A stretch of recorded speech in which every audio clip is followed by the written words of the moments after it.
Kemajuan pesat teknologi dan aplikasinya dalam bisnis telah disertai dengan perkembangan berbagai terminologi dan jargon baru seperti e-CRM, e-retail, dan e-procurement.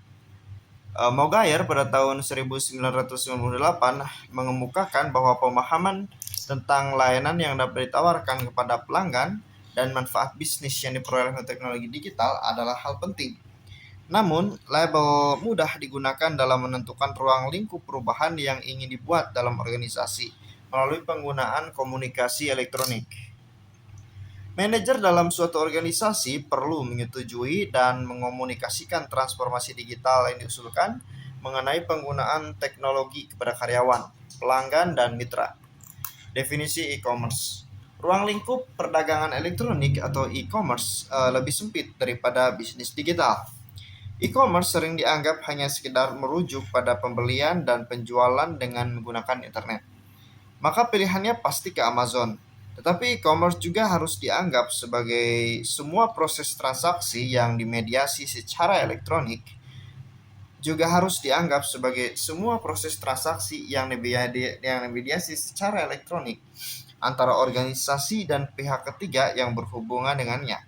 Dengan demikian, melalui definisi ini, transaksi non-keuangan seperti dukungan pelanggan dan permintaan informasi lebih lanjut akan dianggap sebagai bagian dari aktivitas e-commerce.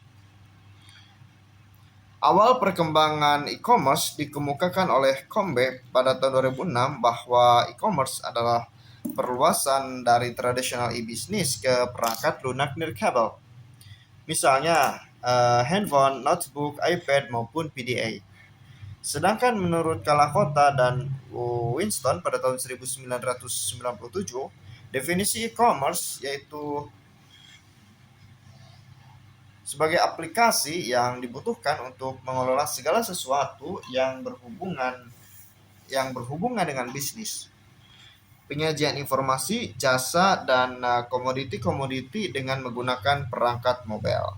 Sebagaimana yang dikemukakan oleh Kalakota dan Winston pada tahun 1997, bahwa definisi e-commerce selalu merujuk pada berbagai perspektif. Lebih lanjut, sebagaimana definisi e-commerce yang masih berlaku sampai sekarang. Inilah perspektif-perspektif tersebut.